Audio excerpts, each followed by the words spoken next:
Hello! So I wanted to do videos for a while. I didn't know how to start, so I thought I would talk about something that I know. My first video is going to be a review of the books that I read in January. I started the 50 book challenge this year on Goodreads, and I had I hadn't really done it last year. I had done a 25 book challenge, which wasn't actually that challenging. I read 26 books.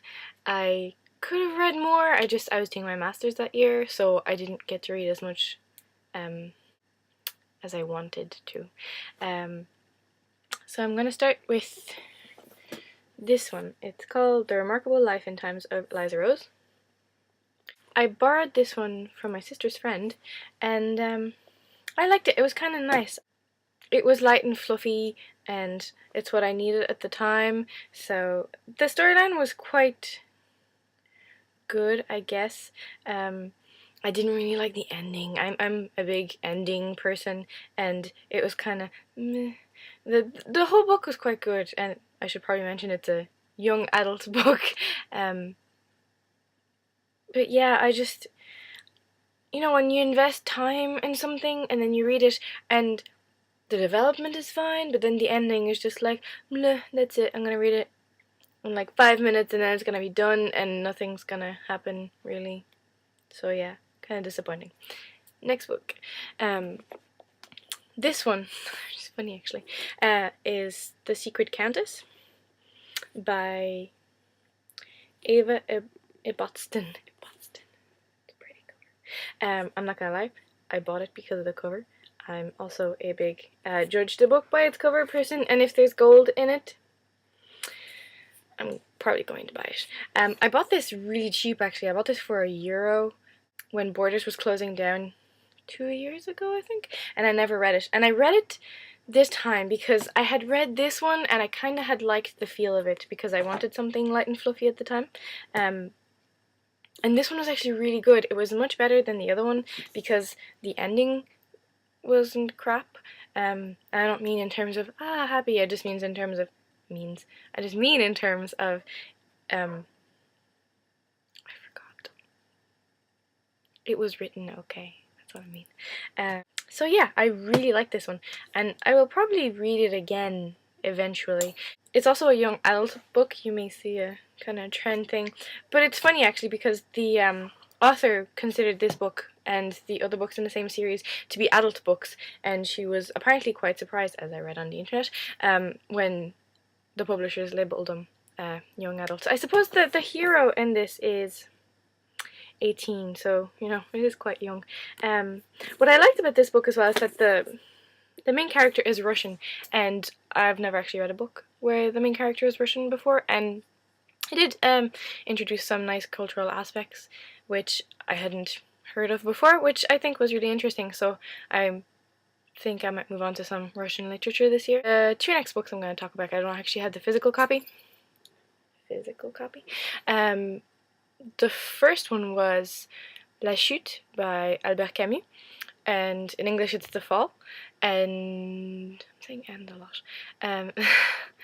I read it in French because I had an interview at the time that may have been in French. I wasn't actually sure about what language it was going to be in, strangely enough, so I wanted to read something French to have it fresh, and yeah, it was heavy. It was very heavy, but in a good way. I thought it was a really good book.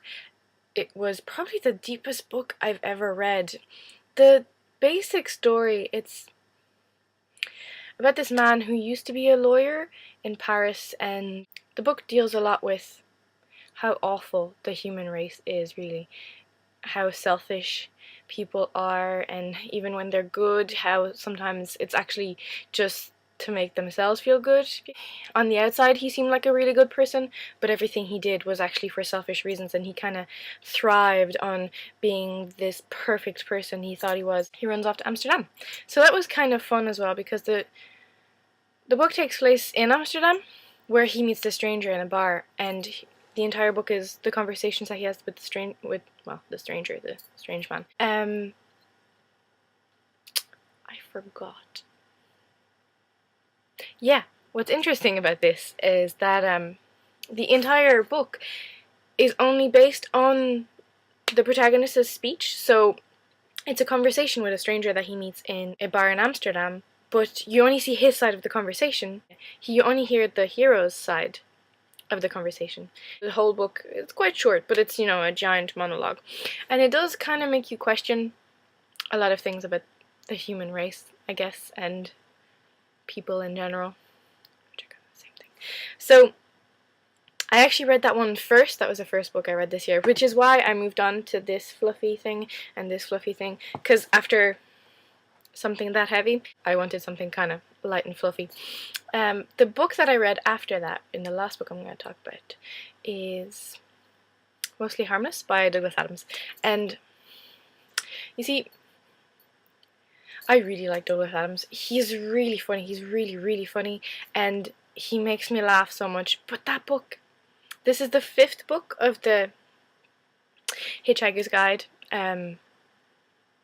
trilogy. Not really, because it's the 5th book, but it was really disappointing. It was the last book that was actually written by him in terms of the set of series, and there's another one by Owen Colfer, something like that, which I haven't read yet. It was the last one, and I didn't like it. I didn't like the ending. It was just not good.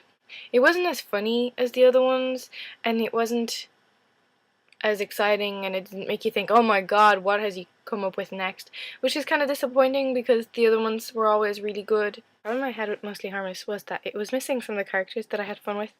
Fenchurch, who was introduced in So Long and Thanks for All the Fish, was not really present in that book at all, and I thought it was kind of a shame because he had a lot of fun with it in the previous book. And yeah, it wasn't a good ending at all for such a good series. So I'm gonna probably read the next one, hoping that it'll put a more better spin on the end of the story arc. So that's all I have for this time, and hopefully next time I will have read more books and I will have more to talk about. So I hope you enjoyed. Bye.